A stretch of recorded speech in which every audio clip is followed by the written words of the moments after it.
Okay, तो previous lectures में हमने सप्लाई एनालिसिस स्टार्ट किया था। आज उसी लेक्चर को कंटिन्यू करेंगे और इस चैप्टर को कंप्लीट करेंगे। तो हमारा नेक्स्ट टॉपिक सप्लाई एनालिसिस में क्या है? Exceptions to the law of supply. Law of supply याद होगा तो क्या था? प्राइस राइज होगा तो हमारा सप्लाई क्या होगा? इंक्रीज। वहीं पे प्राइस फॉल होगा तो सप्लाई हमारा डिक्रीज हो जाएगा। ठीक है, ये हमने देखा था। उसी लॉ के कुछ एक्सेप्शंस है। एक्सेप्शंस मतलब क्या? ये लॉ जब हम प्रूफ करने जा रहे थे तो याद है कल के लेक्चर में हमने देखा था कि कुछ चीजें हमने एज्यूम की थी, कुछ हमारे एजम्पशंस थे कि कॉस्ट ऑफ प्रोडक्शन कांस्टेंट रहेगा, फ्यूचर एक्सपेक्टेशन कांस्टेंट, ऐसे कुछ 7-8 फैक्टर्स थे जिसको हमने कांस्टेंट एज्यूम किया था। पर ये चीजें एज्यूम करते टाइम, ठीक है, और प्राइस को कंसिडर करते टाइम हम कुछ वेरिएबल्स निग्लेक्ट करके छूट गया हमसे, एक्सक्लूड हो गया हमसे। वो क्या क्या था? ये सारी चीजें। इन सारी चीजों पे हमने ध्यान ही नहीं दिया। बहुत सारी चीजें एजम्पशन में ले लिए अपना लॉ प्रूफ करने पर कुछ चीजें थी जो एक्सक्लूड होके रह गई। मतलब ना तो वो लॉ में इंक्लूड हुई, ना तो एजम्पशंस में। वो सारी चीजें एक्सेप्शंस में रह गई। वैसे में क्या क्या है जो और ये एक्सेप्शंस क्या है? ये चीजें अगर हम कंसिडर करते हैं तो हमारा लॉ ऑफ सप्लाई क्या होगा? वायलेट होगा। मतलब क्या है कि जो लॉ ऑफ सप्लाई बोल रहा है उसका ठीक उल्टा होगा। ठीक है, तो ये चीजें क्या क्या है तो एक एक करके हम देखते हैं। पहला हमारा क्या है? Supply of labour. मतलब क्या इंसानों की सप्लाई की बात करें? नहीं, लेबर की सप्लाई। मतलब अगर मैं टीचर हूँ, ठीक है, मैं आपको टीच कर रही हूँ तो एक लिमिट होगी मेरी टीचिंग की।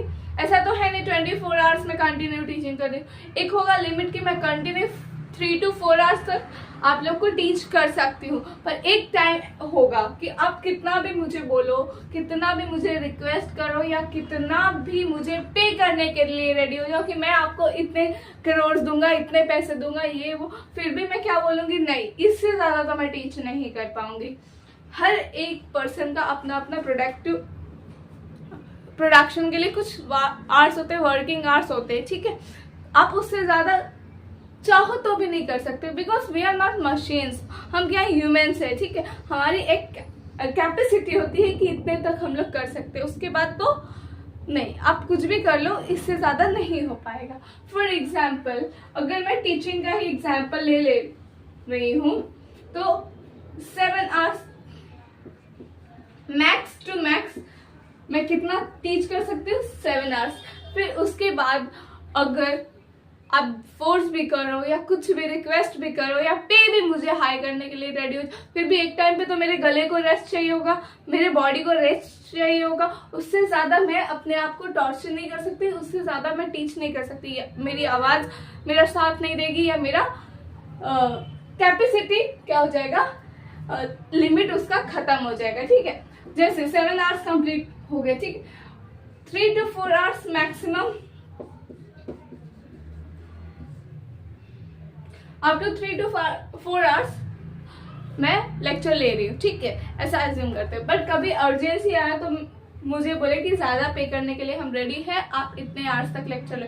तो एक टाइम आया, ठीक है, मैं 5 आवर्स तक ले ली। फिर एक दिन बोले कि आप आज 6 आवर्स ले लो, चलो वो भी ले ली। ठीक है, फिर ऐसे कुछ दिनों बाद बच्चों के एग्जाम्स आ रहे, ये हो रहे, वो हो रहे, ये सब बोल दिए 7 आवर्स लेक्चर ले लो। इसके बाद क्या है? मैंने अपना लिमिट क्या रखा है? 7 आवर्स। इसके बाद क्या रहेगा मेरा? एग्जॉस्ट। मतलब अगर मैं काम भी कर रही हूँ, फॉर एग्जाम्पल मैंने फिर भी ट्राई किया, ठीक है, 10 मिनट 15 मिनट 7 आवर्स से एक्सटेंड करने की, बट उसके बाद क्या होगा? वो लोग बोलते कि 7 आवर्स से ज्यादा लेना है आज आपको लेक्चर्स। बट मेरा क्या है? इससे ज्यादा तो मैं बोल नहीं सकती, इससे ज्यादा तो मैं टीच नहीं कर सकती। वो लोग ज्यादा पे करने के लिए भी रेडी हो जाए तो भी मेरा प्रोडक्शन उतना नहीं होगा। 1 आवर में मैं जितना एक्टिव रहूंगी, इनिशियल आवर्स में जितना ज्यादा मैं सिलेबस कवर कर पाऊंगी। फॉर एग्जाम्पल 1 चैप्टर मैंने 1 आवर में कवर कर लिया, 1 चैप्टर मैंने 1 आवर में कवर किया। 2 आवर्स, नेक्स्ट 1 आवर में मैंने क्या किया? अराउंड 3/4 चैप्टर मैंने कवर किया। मतलब धीरे धीरे क्या होगा? मेरा प्रोडक्टिविटी लो होते जाएगा। इसके बाद आवर्स आप एक्सटेंड करो, पेमेंट एक्स्ट्रा दो, तो भी मैं उतना नहीं प्रोडक्शन कर पाऊंगी तो इसी को हम लोग क्या बोलते हैं, सप्लाई ऑफ लेबर। मतलब हमारा लॉ क्या बोलता है, प्राइस बढ़ा देंगे तो सप्लाई क्या होगा, ज्यादा होगी। ठीक है, अगर प्रोडक्ट का प्राइस, तो इस वाले केस में सप्लाई ऑफ लेबर क्या हो जाता है, एक्सक्लूड हो जाता है। मतलब कोई वर्कर्स को ले लूं, कोई फैक्ट्री में वर्क कर रहे, ठीक है, काम कर रहे, कितना काम कर रहे, सामान ही उठाने का अगर काम ले ले हम, बहुत नॉर्मल सा, तो वो भी 11 घंटे कोई इंसान कितने बार कितना सामान उठा के देगा। एक टाइम के बाद उसकी बॉडी एग्जॉस्ट हो जाएगी। फिर वो बोला नहीं और ज्यादा मैं पे करने को रेडी हूँ, आप मुझसे ना 2000 ले लो पर मेरा काम कर दो। पर वो बोलेगा नहीं, अब आप कितना भी पे कर लो, मैं वर्क नहीं कर सकता, मुझे रेस्ट चाहिए, मेरे बॉडी को रेस्ट चाहिए, मुझे भूख लगती है, इंसान हूँ। ठीक है, तो एक टाइम के बाद क्या रहेगा, कोई भी पर्सन आप कितना भी पे कर लो, मतलब कितना भी प्राइस बढ़ा लो, उसकी सप्लाई बढ़ेगी क्या, नहीं ना। तो इसी को हम लोग क्या बोलते हैं, सप्लाई ऑफ लेबर। ये हमारा पहला एक्सेप्शन है लॉ का। तो इसमें हमारा सप्लाई कर्व कैसे देखने को मिलता है, ऑलराइट। तो ये हमारा क्या है, सप्लाई ऑफ लेबर का टेबुलर रिप्रेजेंटेशन। मतलब number of hours per day कितना वर्क कर रहा है और उसका वेज रेट पर आवर क्या है। तो पहले हम लोग का यहाँ पे ये क्या है, एक्स एक्सिस, ये है वाई एक्सिस। एक्स एक्सिस क्या रिप्रेजेंट कर रहा है कि कितने आवर्स ऑफ वर्क हुआ है। वहीं पे हमारा वाई एक्सिस क्या रिप्रेजेंट करता है, वेज रेट पर आवर क्या है, वेज रेट पर आवर कितना है। ठीक है, तो हम लोग को क्या देखने को मिल रहा है, 100, 200 एंड 300, 100, 200 एंड 300, ये हमारा वेज रेट है पर आवर्स। ठीक है, नंबर ऑफ आवर्स वर्क क्या है, 5, 6, 7। ठीक है, पहले क्या है, 100 रुपीज पर आवर में 5 आवर्स काम करने को रेडी। फिर हम लोग ने उसका वेज बढ़ाया तो वो 7 आवर्स तक काम करने के लिए रेडी हुआ। अब क्या है कि हमने और उसका वेज रेट बढ़ा दिया, 300 पर आवर देने को रेडी हो गया। पर एक टाइम के बाद वो क्या बोला कि नहीं, मैं अब इससे ज्यादा काम नहीं कर सकता। आप ही देख लो ना, 5 घंटे काम किए उसने, फिर 7 घंटे काम किए, उसके बाद फिर से बोला जा रहा है उसको 6 घंटे और काम कर ले। तो कितना वो पर्सन वर्क करेगा। ठीक है, एक टाइम के बाद वो क्या बोल रहा है कि नहीं, मैं इससे ज्यादा वर्क नहीं कर सकता। इधर सामने वाला पर्सन 300 देने को रेडी है, पर उसका प्रोडक्टिविटी क्या हो गया है, रिड्यूस होके 6 आवर्स पर आ गया है। वो इससे ज्यादा वर्क नहीं कर सकता। आप ज्यादा वेज रेट देने के लिए रेडी हो जाओ तो भी, क्योंकि वो ह्यूमन है, ह्यूमनॉइड नहीं है, कोई रोबो नहीं है, कोई मशीन नहीं है। ठीक है, उसका एक कैपेसिटी होता है, उसके बियॉन्ड वो वर्क नहीं कर सकता है। ठीक है, तो यहाँ पे हम लोग को क्या देखने को मिल रहा है, हमारा सप्लाई कर्व ऐसे जाते जाते फिर यहाँ पे क्या हो जा रहा है, बेंड हो जा रहा है, मतलब पीछे साइड मुड़ जा रहा है ना। सप्लाई कर्व यहाँ से जाते जाते यहाँ पे चला गया। इसलिए सप्लाई ऑफ लेबर का डायग्राम, इसका ग्राफिकल रिप्रेजेंटेशन कैसे होता है, बैकवर्ड सप्लाई कर्व रहता है इसका, बैकवर्ड। ठीक है, इसको हम लोग क्या बोलते हैं, बैकवर्ड बेंडिंग सप्लाई कर्व।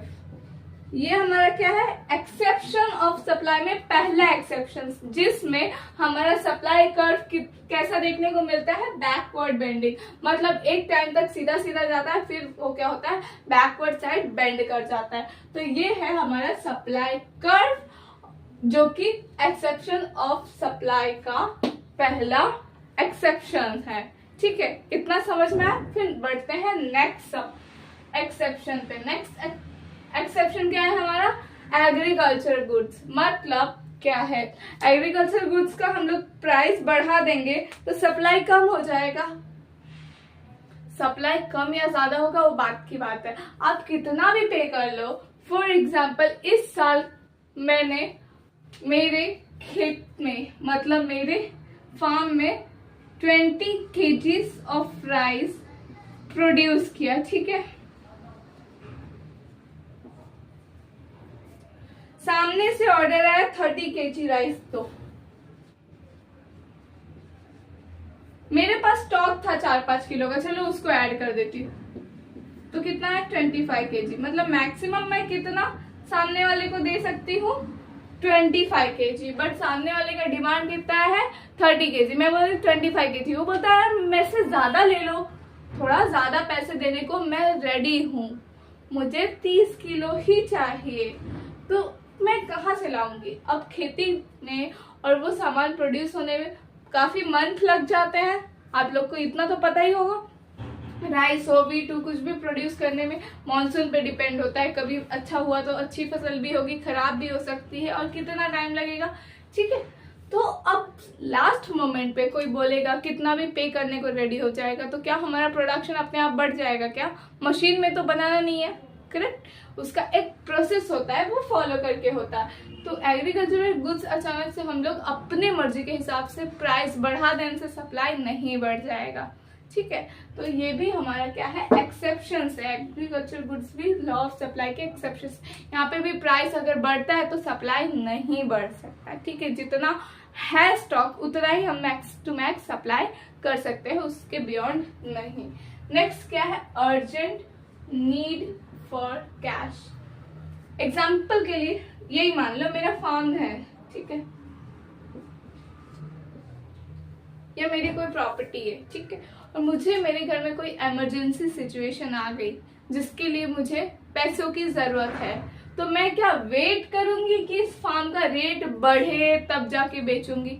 नहीं ना, यहाँ पे अर्जेंटली मुझे पैसों की जरूरत है, तो जितना भी लॉस हो प्रॉफिट हो कुछ भी मैं उसको बेच के निकालूंगी, क्योंकि यहाँ पे मेरा नीड क्या है, मुझे अर्जेंटली कैश चाहिए। तो इस वाले केस में मेरा कोई भी प्रॉपर्टी हो या मेरा गुड्स ही क्यों ना हो, मैं एक सेलर ही हूँ, मैं एक सप्लायर ही हूँ, तो मुझे अर्जेंटली नीड्स है, पैसों की जरूरत है, तो मैं क्या करूंगी, मेरे पास जो भी गुड्स है उसको ज्यादा से ज्यादा सेल करने की कोशिश करूंगी, चाहे वो कम में ही क्यों ना सेल करना पड़े, ठीक है। तो ये क्या है, अर्जेंट नीड फॉर कैश। ये अर्जेंसी के केस में भी हमारा लॉ ऑफ सप्लाई वर्क नहीं करता है, हम वेट नहीं कर सकते कि प्राइस बढ़े तो सप्लाई हम करें, कम प्राइस रहेगा घाटे में भी हम लोग क्या करेंगे, सेल करेंगे अपने प्रोडक्ट को, ठीक है। नेक्स्ट क्या, पेरिशेबल गुड्स। अब पेरिशेबल गुड्स में क्या हो जाते हैं, वेजिटेबल्स ले लो, ब्रेड,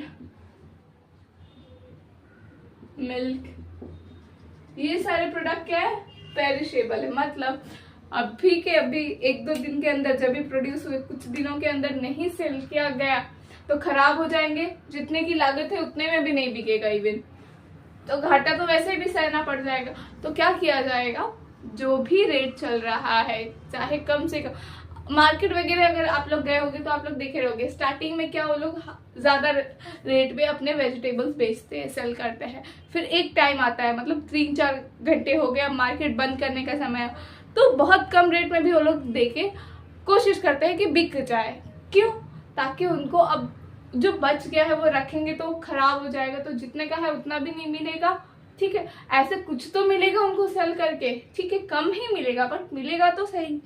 तो ऐसे केस जब प्रोडक्ट हमारे क्या है, पेरिशेबल नेचर के हैं, तो इस वाले केस में हम लोग सप्लाई प्राइस को देखते हुए नहीं करेंगे, ठीक है, अभी के अभी, मतलब जो भी जिस टाइम प्रोड्यूस हुआ है या जिस टाइम हम सप्लाई कर रहे हैं उसी टाइम हम कोशिश करेंगे कि वो पूरा प्रोडक्ट बिक जाए, ठीक। नेक्स्ट क्या है, रेयर गुड्स। अब रेयर गुड्स में कोई भी एंटिक्स हो गए या आर्ट वर्क हो गया या कोई भी कलेक्शन हो गया, ये सारी चीजें हो जाती है। तो रेयर गुड्स क्या हो गए, हमारे मोनालिसा की पेंटिंग ले लो, या कोई भी ऐसे हिस्टोरिकल चीजें हो गई, या कोई आर्ट वर्क हो गया, ये सारी चीजें क्या आ जाती है, रेयर गुड्स में। तो रेयर गुड्स के केस में भी आप कितना भी प्राइस दे दो, मैं बोलूंगी कि जितना प्राइस में सामने वाले ने देके उसको खरीदा है उससे डबल प्राइस में देने को रेडी हूँ, मुझे सेम पेंटिंग ला के दो। तो ये पॉसिबल है क्या, वो पर्सन जिसने बनाया था, जिस मटेरियल से बनाया था वो काफी सालों पहले का था, वो पर्सन जिसने बनाया था वो भी अब इस दुनिया में नहीं रहा, तो कहाँ से वो सेम चीज आपको मिल पाएगी, करेक्ट। तो आप कितना भी पे कर लो, कोई भी आर्ट हो, एंटिक हो, कोई कलेक्शन हो, ठीक है, जो यूनिक चीजें हैं उसका प्रोडक्शन पॉसिबल नहीं है, आपके ज्यादा पैसे देने से भी उसकी सप्लाई नहीं बढ़ाई जा सकती। तो ये सारे क्या है, हमारे लॉ ऑफ सप्लाई के एक्सेप्शन है, मतलब ये तो ना तो लॉ ऑफ सप्लाई में इंक्लूड हुआ है ना तो लॉ ऑफ सप्लाई में एज्यूम हुआ है, ये सब क्या है, लॉ ऑफ सप्लाई से बाहर है, एक्सक्लूड करके रखा हुआ है, ये सारे एक्सेप्शंस है लॉ ऑफ सप्लाई के। आई जस्ट होप आपको ये क्वेश्चन समझ में आया होगा। ठीक है, अभी बढ़ते हैं अपने नेक्स्ट क्वेश्चन की तरफ। ऑलराइट, तो हमारा नेक्स्ट क्वेश्चन क्या है, variation in supply and change in supply. तो ये क्या है, चलिए एक एक करके देखते हैं। तो वेरिएशन इन सप्लाई की बात करते हैं, मतलब सप्लाई कम होना या ज्यादा होना। जब वेरिएशन इन सप्लाई की बात करते हैं तो उसमें तो सब कॉन्सेप्ट्स आ जाते हैं। पहला क्या है, एक्सपांशन ऑफ सप्लाई, अनदर क्या है, कॉन्ट्रैक्शन ऑफ सप्लाई। तो ये क्या होता है, याद है हम लोग ने कुछ फैक्टर्स पढ़े थे, डिटरमिनेंट्स, जिसकी वजह से सप्लाई या तो इंक्रीज होता है या तो डिक्रीज होता है। स्टार्टिंग में 8 फैक्टर्स, तो पहला था उसमें से प्राइस, ठीक है, और बाकी के क्या थे, अदर थिंग्स। लॉ पढ़ते टाइम हम लोग ने अदर थिंग्स की बात की हुई थी ना, अदर फैक्टर्स, ठीक है। जो बाकी के वो 8 फैक्टर में से एक प्राइस को छोड़ के बाकी के 7 फैक्टर्स थे, जो उसके चेंज की वजह से जब सप्लाई कम या ज्यादा होता है तो उसको क्या बोलते हैं, चेंजेस इन सप्लाई। वहीं पे वेरिएशन इन सप्लाई क्या हो जाता है, प्राइस के बढ़ने या कम होने से जो सप्लाई में चेंजेस आता है। अब यहाँ पे हम लोग का ये क्या है, प्राइस, वाई एक्सिस क्या रिप्रेजेंट कर रहा है, प्राइस, वहीं पे एक्स एक्सिस क्या रिप्रेजेंट कर रहा है, क्वांटिटी जो सप्लाई कर रहे हैं हम। सेम यहाँ भी वाई एक्सिस रिप्रेजेंट कर रहा है price and x axis quantity supplied. यहां भी सेम वही हो जाएगा, प्राइस, यहां पे क्या है, क्वांटिटी सप्लाइड। यहां भी वही हो जाएगा, प्राइस, क्वांटिटी, सप्लाई। ठीक है, तो अब प्राइस ये ले लेते हैं, हमारा P ओरिजिनल प्राइस है और यहाँ Q ओरिजिनल क्वांटिटी है। ये है हमारे ओरिजिनल प्राइस एंड क्वांटिटी। अब मैंने क्या बोला, पहला क्या है हमारा, एक्सपांशन ऑफ सप्लाई, मतलब सप्लाई क्या होगा, एक्सपांड होगा, बढ़ेगा। वो कब होता है, जब हमारा प्राइस कम होगा या बढ़ेगा। ऑब्वियस है, हमने लॉ ऑफ सप्लाई इतनी बार सुन लिया, इतनी बार पढ़ लिया, क्या है, प्राइस जब बढ़ता है, मतलब प्राइस जब भी बढ़ेगा, तो प्राइस जब भी बढ़ेगा तो क्या होगा, सप्लाई भी बढ़ेगा ना। यही हमारा क्या है, एक्सपांशन ऑफ सप्लाई। तो प्राइस बढ़ के गया P1 पे, तो सप्लाई हमारा Q से Q1 पे आ गया, मतलब कुछ इस तरह से हुआ। तो यहाँ पे हमारा क्या देखने को मिल रहा है हम लोग को, सप्लाई कर्व,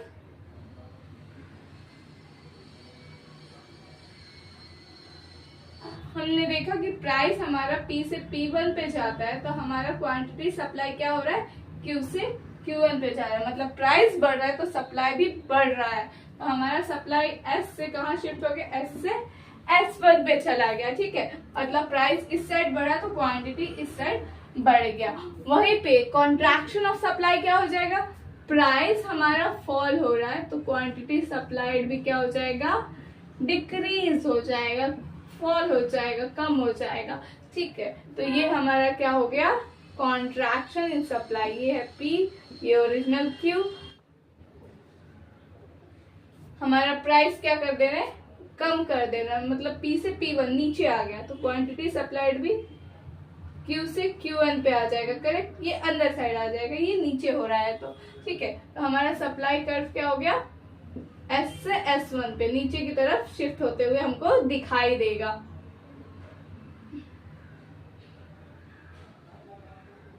करेक्ट, कुछ इस तरह से हमारा सप्लाई कर्व, ये है ओरिजिनल वाला और ये जो शिफ्ट होके नीचे गया, ठीक है। तो ये है हमारा क्या, एक्सपांशन ऑफ सप्लाई, जहां पे हमारा सप्लाई कर्व क्या हो रहा है, अपसाइड अपवर्ड शिफ्ट हो रहा है। वहीं पे कॉन्ट्रैक्शन में क्या हो रहा है, हमारा सप्लाई कर्व नीचे की साइड में शिफ्ट हो रहा है। अब इंक्रीज इन सप्लाई और डिक्रीज इन सप्लाई क्या होता है, ये देख लेते हैं। ओके, तो चेंज इन सप्लाई में हम लोग अदर फैक्टर्स को कंसिडर करते हैं। जो चारों जो 8 फैक्टर्स थे सप्लाई के, उसमें से एक फैक्टर प्राइस को तो इधर हमने कंसिडर कर दिया एक्सपांशन और कॉन्ट्रैक्शन के कंसेप्ट में। वहीं पे जो अदर रिमेनिंग 7 फैक्टर्स है उसको यहाँ पे हम लोग कंसिडर करेंगे। तो इस वाले केस में क्या है, हमारा प्राइस, ये P प्राइस है और Q ओरिजिनल क्वांटिटी, यहाँ भी सेम हो जाएगा, हमारा प्राइस है और ये Q ओरिजिनल क्वांटिटी है। अब यहाँ पे क्या बोला है, प्राइस नो चेंज, मतलब प्राइस जो है वही रहेगा, पर बाकी के अदर फैक्टर्स, मतलब गवर्नमेंट हमको सब्सिडी प्रोवाइड कर रहा है या फिर जो हम टेक्नोलॉजी यूज कर रहे हैं वो एडवांस टेक्नोलॉजी है, या राइवल के प्रोडक्ट से हमारे प्रोडक्ट्स अच्छे बिक रहे हैं, ये सारे जो अदर फैक्टर्स है उसके वजह से अगर हमारा क्वांटिटी बढ़ जा रहा है, ठीक है, अदर फैक्टर्स की वजह से, प्राइस उतना ही है, देख रहे हो प्राइस की लाइन वही है, और यहाँ पे क्वांटिटी क्या हो रही है, यहाँ से यहाँ शिफ्ट हो जा रही है क्वांटिटी सप्लाइड हमारी, यहाँ से ये हमारा ओरिजिनल सप्लाई कर्व है, ये हमारा चेंज सप्लाई कर्व है, मतलब हमारा सप्लाई कर्व क्या हो रहा है, शिफ्ट हो जा रहा है, किधर, राइट साइड में शिफ्ट हो जा रहा है अदर फैक्टर्स की वजह से। तो उसको हम लोग क्या बोलेंगे, इंक्रीज इन सप्लाई। वहीं पे यही अदर फैक्टर्स की वजह से प्राइस कांस्टेंट ही रहा, लेकिन इसी अदर फैक्टर्स की वजह से हमारा क्वांटिटी सप्लाई डिक्रीज हो गया, कम हो गया, प्राइस उतना ही है और क्वांटिटी सप्लाई पहले यहाँ पे था, ठीक है, अब चेंज होके यहाँ कहीं आ गया, तो इसको हम लोग क्या बोलेंगे, decrease in supply. I just hope ये कंसेप्ट आप लोग को समझ में आया होगा। तो वेरिएशन इन सप्लाई में क्या हम लोग कंसिडर करते हैं, प्राइस, अगर प्राइस बढ़ा और सप्लाई बढ़ा उसी की वजह से, तो उसको हम लोग क्या बोलेंगे, एक्सपांशन। वही प्राइस कम हुआ और उसकी वजह से सप्लाई हमारा कम हो गया, तो उसको क्या बोलेंगे, कॉन्ट्रैक्शन ऑफ सप्लाई। वहीं पे जब चेंजेस इन सप्लाई की बात करते हैं तो प्राइस को छोड़ के रिमेनिंग अदर जो 6-7 फैक्टर्स हैं हमारे, वो अगर फेवरेबल रहते हैं, मतलब अदर फैक्टर्स फेवरेबल रहेंगे तो सप्लाई बढ़ती है, तो उसको हम लोग क्या बोलेंगे, इंक्रीज इन सप्लाई।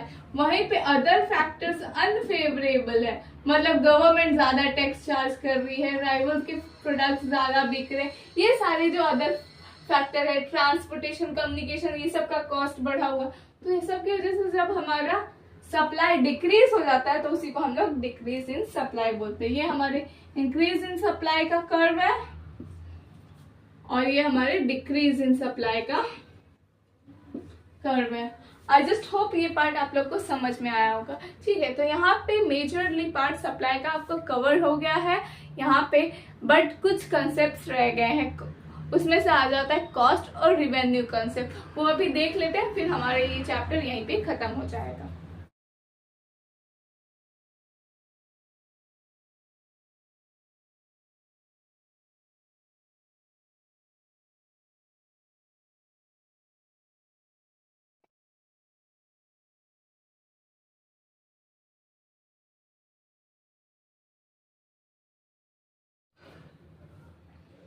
ऑलराइट, तो ये है हमारा इस चैप्टर का last topic, cost and revenue concept. तो कॉस्ट क्या हो जाता है, जब भी हम कोई भी प्रोडक्ट बनाने जाते हैं, कुछ भी प्रोडक्शन करते हैं, प्रोड्यूस करते हैं, चाहे वो एग्रीकल्चर प्रोडक्ट हो, नॉन एग्रीकल्चर प्रोडक्ट हो, पैरिशेबल प्रोडक्ट हो या ड्यूरेबल प्रोडक्ट हो, जब भी हम वो मैन्युफैक्चर करने जाते हैं, प्रोड्यूस करने जाते हैं, तो हमारे कुछ खर्चे लगते हैं उस चीज को बनाने में, जैसे हो गया रेंट का खर्चा, मशीनरी का खर्चा और भी अदर कॉस्ट लगते हैं कोई भी प्रोडक्शन को। तो वो क्या हो गया, वो सारे जो चीजें हैं, जो भी चीजें हम लोग बनाते हैं, उससे वो जो रॉ मटेरियल परचेस करते हैं, उस सब के लिए हमको कुछ ना कुछ पेमेंट करना पड़ता है, ठीक है। रॉ मटेरियल परचेस करने के लिए, लेबर के लिए वेजेस देना पड़ता है, प्रॉफिट देना पड़ता है एंटरप्रेनर को, अगर कोई जहाँ पे जिस प्लेस पे ये सारे वर्क करे वहां रेंट देना पड़ता है। तो ये सारे जो कॉस्ट हैं, ठीक है, जिसके लिए पे करना पड़ता है, उसी को हम लोग क्या बोलते हैं, कॉस्ट। तो ये कॉस्ट भी 3 सब टाइप्स में बटा हुआ। पहला क्या है, टोटल कॉस्ट। टोटल कॉस्ट मतलब क्या है, fixed cost plus variable cost को हम लोग क्या बोलेंगे, टोटल कॉस्ट। अब फिक्स कॉस्ट क्या हो जाता है, रेंट फिक्स्ड हो गया, सैलरी फिक्स्ड हो गया, ये सारी चीजें क्या है, फिक्स्ड है। मतलब क्या है, मैं अगर किसी प्रीमाइसेस पे टीच कर रही हूँ, इसी प्रीमाइसेस को लेते हैं, तो इसका जो रेंट है, अब यहाँ पे एक स्टूडेंट को टीच करूँ या 100 ऑफ स्टूडेंट्स, मेरा रेंट चार्जेस उतना ही रहेगा, ऑब्वियस है। वहीं पे सैलरी अगर किसी एम्प्लॉय को दे रही हूँ तो उतना ही देना पड़ेगा जो उसका मंथली फिक्स्ड है। मतलब क्या, जो फिक्स चार्जेस है, ठीक है, इररिस्पेक्टिव ऑफ क्वांटिटी आपने कितना प्रोड्यूस किया, कितना कंज्यूम किया, आपको उतना ही कॉस्ट देना पड़ेगा। तो उसको क्या बोलते हैं हम लोग, फिक्स्ड कॉस्ट, ठीक है। तो वेरिएबल कॉस्ट क्या हो जाता है,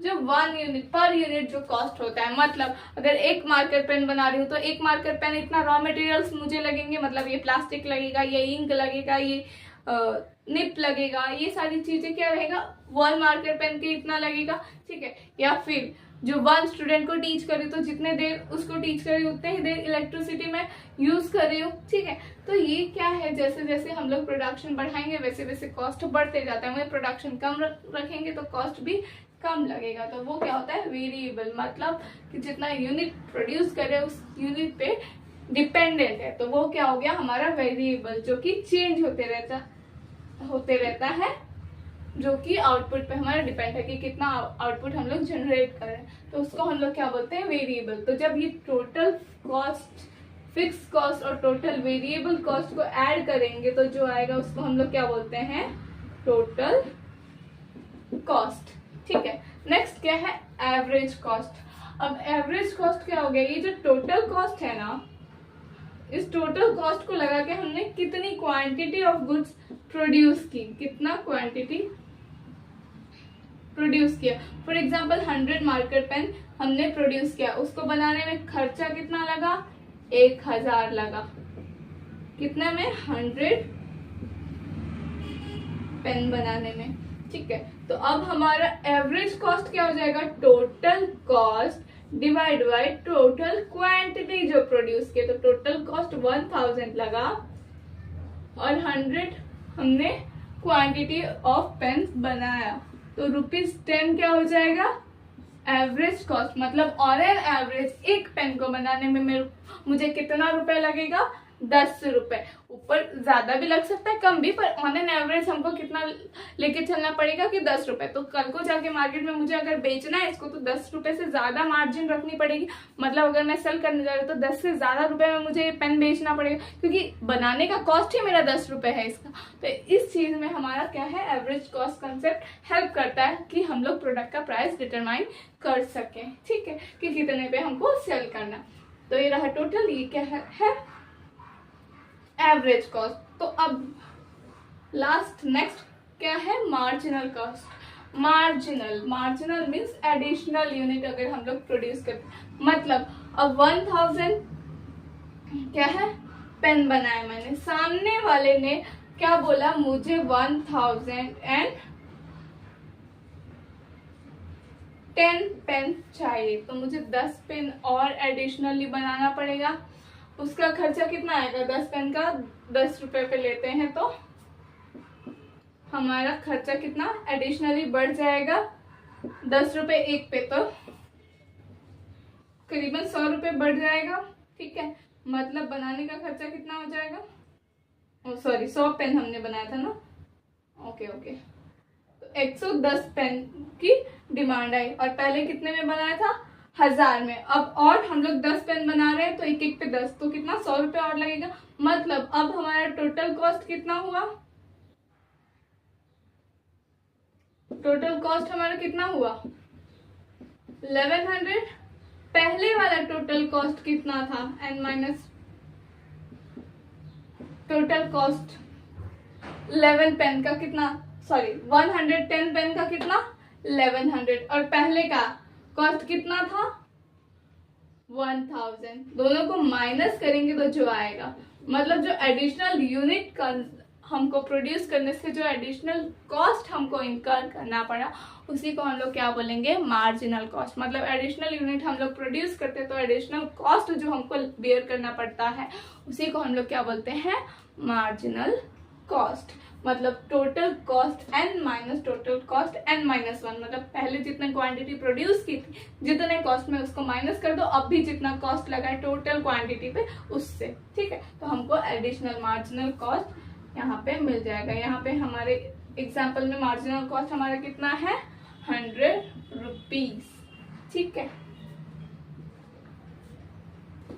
नेक्स्ट अब क्या है, रिवेन्यू कंसेप्ट। तो ये था खर्चे की बात की। अब जो अगर पेन बन गया तो इसको रखेंगे क्या, नहीं ना, सेल आउट करेंगे, बेचेंगे। तो अब बेचेंगे तो क्या होगा, हमारे पास इनकम जनरेट होगी, उसी को हम लोग क्या बोलेंगे, रिवेन्यू। मतलब जो सामान है हमारा उस सबको सेल करके जो इनकम जनरेट हुई वो क्या हो गया, हमारा रिवेन्यू। तो इसमें से भी 3 कंसेप्ट है। पहला क्या है, टोटल रिवेन्यू। मतलब क्या है, कितना क्वांटिटी, टोटल रिवेन्यू क्या है, किस प्राइस पे कितना क्वांटिटी सेल की है। अगर मैं प्राइस ले लूं 12 रुपीज और क्वांटिटी ले लूं कि 100 पेन हमने सेल किया, तो प्राइस हमारा क्या है 12, क्वांटिटी क्या है 100। तो मतलब हमारी रिवेन्यू टोटल रिवेन्यू मतलब टोटल इनकम हमारी कितनी हुई, 1200, करेक्ट। ये क्या है हमारा टोटल रिवेन्यू। वही एवरेज रिवेन्यू निकालना हो तो क्या हो जाएगा, एवरेज रिवेन्यू के लिए सिमिलर फॉर्मूला है, total revenue upon total quantity. तो ऑन एन एवरेज मुझे एक पेन पे कितना इनकम हो, तो 1200, क्वांटिटी कितनी है 100, तो पर पेन मुझे कितना मिला,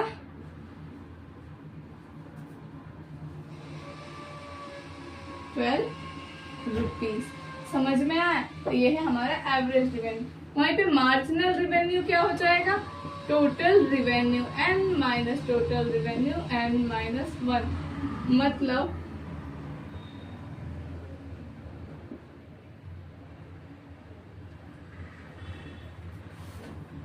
$110 यूनिट में बेच रही हूँ, ठीक है, 110 पेन में बेच रही हूँ, तो मुझे इनकम कितना मिल रहा है, एग्जाम्पल के तौर पे ले लेते हैं, मुझे मिल रहा है 1300, ठीक है।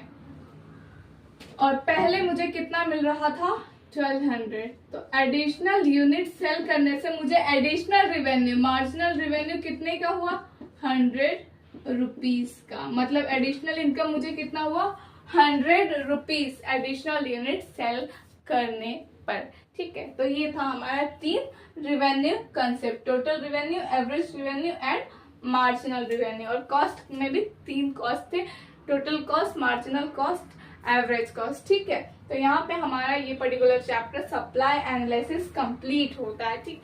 नेक्स्ट लेक्चर में नेक्स्ट चैप्टर हम लोग स्टार्ट करेंगे, ठीक है। आज के लिए बस इतना ही।